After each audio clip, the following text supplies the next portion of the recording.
Welcome to என் சமையல் ledger with Vinodkumar. நம்ம சேனலில் ரொம்ப சிம்பிளாகவும் ஈஸியாகவும் எப்படி சமைக்கலாம்னு தான் பார்க்க போகிறோம். நான் ஒரு ப்ரொஃபஷனல் செஃப் கிடையாதுங்க. எனக்கு தெரிஞ்ச விஷயங்களையும் பிடிச்ச விஷயங்களையும் இங்கே சமைக்க போகிறேன். இன்றைக்கி நம்ம 2 டிஷ் பண்ண போகிறோம். ஒன்று ஒரு க்ரீமி கர்ட் ரைஸும், இன்னொன்று பொட்டேட்டோ தோலில் பண்ணுற ஒரு சிம்பிள் சிப்ஸும். வாங்க சமைக்கலாம். தயிர் சாதத்துக்கு தேவையான பொருட்கள்: அரிசி 2 கப், பால் 2 கப், தயிர் தேவையான அளவு, பட்டர், இஞ்சி, பச்சை மிளகா, கருவேப்பிலை, காஞ்ச மிளகாய், பெருங்காயம், உப்பு. நம்ம இன்றைக்கி 2-3 பேருக்கு எப்படி தயிர் சாதம் பண்ணணும்னா பார்க்க போகிறோம். நான் இந்த கப்பில் தான் அளவு எடுத்திருக்கேன். இந்த கப்பில் நான் 2 கப் அரிசி எடுத்திருக்கேன். இந்த 2 கப் அரிசிக்கு 2 கப் பால், 6 கப்பு தண்ணி. இந்த அளவு ரொம்ப முக்கியம். அளவு மிஸ் ஆகிடுச்சுன்னா தயிர் சாதம் ரொம்ப கெட்டியாகிடும், இல்லைன்னா ரொம்ப தண்ணியாக இருக்கும். அதை நம்ம ரொம்ப கேர்ஃபுல்லாக இருக்கும். இப்போ குக்கரில் நம்ம அரிசி போட்டுக்கிறோம்.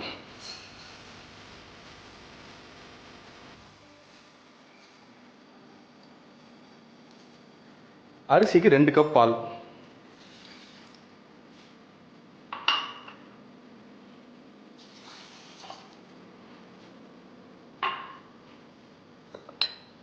ஆறு கப்பு தண்ணி,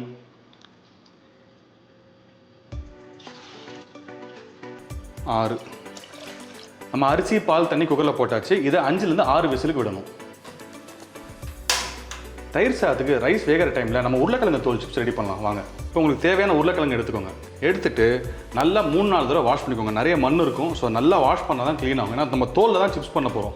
ஸோ எவ்வளோ அளவு க்ளீன் பண்ண முடியுமோ அந்த அளவுக்கு நீங்கள் தோலை க்ளீன் பண்ணிக்கோங்க. ரொம்ப தின் சிப்ஸாக சீவிக்காதீங்க. அண்ட் கொஞ்சம் தோல் ஃப்ளெஷ்ஷோடு இருக்கணும், அப்போ தான் சிப்ஸுக்கு நல்லாயிருக்கும். இப்போ இந்த சீவின உருளைக்கிழங்கு தோலை திருப்பி நல்லா வாஷ் பண்ணிக்கோங்க. ஏதாவது பேலன்ஸ் இருக்கிற மண் ஏதாவது ஒட்டியிருந்தாலுமே இதில் வெளியே போயிடும். இப்போ வாஷ் பண்ண உருளைக்கிழங்கு தோலை நல்லா ட்ரை பண்ணணும். தண்ணி இருந்துச்சுன்னா பொரிக்கிறப்ப மேலே ஸ்ப்ளாட்டர் ஆகும். ஸோ எந்த அளவுக்கு ட்ரை பண்ண முடியுமோ அந்த அளவுக்கு ட்ரை பண்ணிவிடுங்க.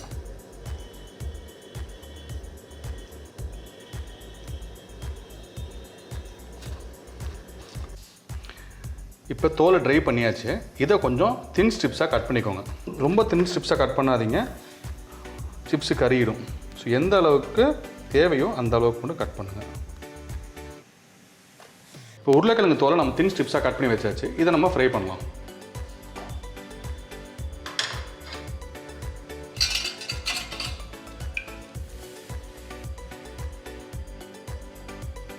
கேஸை வந்து மீடியம் ஃப்ளேமில் வைக்கணும். ரொம்ப ஹீட்டாக இருந்தால் உருளைக்கிழங்கு ஸ்ட்ரிப்ஸ் வந்து கறியிடும். ஸோ வந்து மீடியம் ஃப்ளேமில் தான் நம்ம வந்து பொரிக்க போகிறோம்.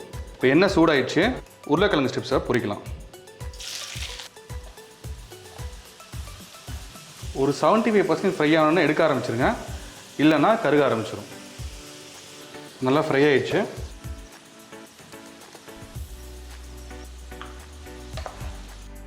இப்போ உருளைக்கிழங்கு தோல் நல்லா ஃப்ரை ஆகிடுச்சு, நல்லா கிறிஸ்பியாக இருக்கிறதுக்கு சவுண்டே கேட்கும்னு நினைக்கிறேன்.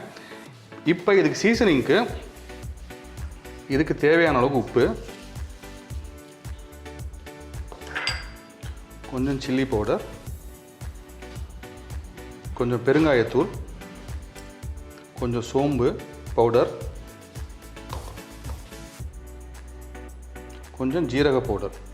சோம்பு பவுடரும் ஜீரக பவுடரும் ஆப்ஷனல், பட் அதை சேர்த்திங்கன்னா ஒரு ஃபென்டாஸ்டிக் ஃப்ளேவர் கிடைக்கும். இப்போ இதை ஜென்டிலாக மிக்ஸ் பண்ணிக்கோங்க. இப்போ உருளைக்கிழங்கு தோலில் பண்ணுற சிப்ஸ் ரெடி. இப்போ குக்கர் நல்லா ஆறிடுச்சு, ஸ்டீமும் நல்லா போயிடுச்சு. ஓப்பன் பண்ணி ரைஸ் வெந்திருக்கான்றதை பார்க்கலாம்.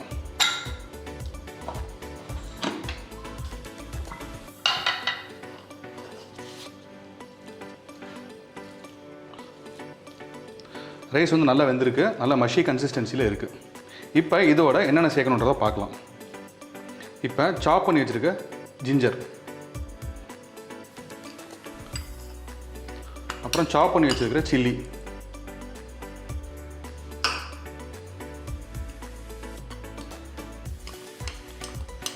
பெருங்காயத்தூள், இந்த தயிர் சாதத்துக்கு தேவையான உப்பு. இதோட பட்டர் சேர்க்குறேன். பட்டர் சேர்த்தா கொஞ்சம் க்ரீமியாக இருக்கும், பட் அவாய்ட் பண்ணாலும் பண்ணிக்கலாம். இப்போ இது எல்லாத்தையும் சேர்த்து நல்லா மிக்ஸ் பண்ணிக்கோங்க. இப்போ இந்த தயிர் சாதத்துக்கு தேவையான தாளிப்பு.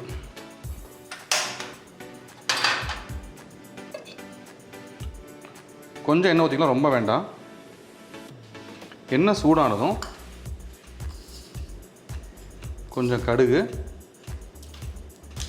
கொஞ்சம் உளுத்தம்பருப்பு, காஞ்ச மிளகா, கருவேப்பிலை, இது எல்லாத்தையும் எடுத்து இந்த ரைஸில் கொட்டிடுங்க.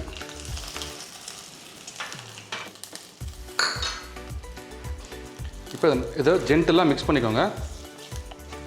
ரைஸ் நல்லா ஆறுனதுக்கப்புறம் நம்ம பீட் பண்ணி வச்சுக்கிற கேர்டை இதில் ஊற்றணும். மேக் ஷுர் கேர்டை நல்லா பீட் பண்ணுங்கள். லம்ஸ் இருந்துச்சுன்னா தயிர் சாதம் திரியாக இருக்கும். இப்போ நம்ம கேர்டை ஆட் பண்ணலாம்.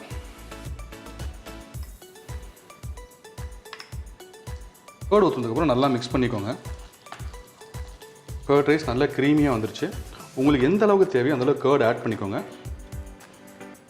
க்ரீமி கேர்ட் ரைஸும் உருளைக்கிழங்கு தோலில் பண்ண சிப்ஸ் ரெடி. இந்த காம்பினேஷனை அடிச்சிக்கவே முடியாது. கண்டிப்பாக ட்ரை பண்ணிட்டு சொல்லுங்கள்.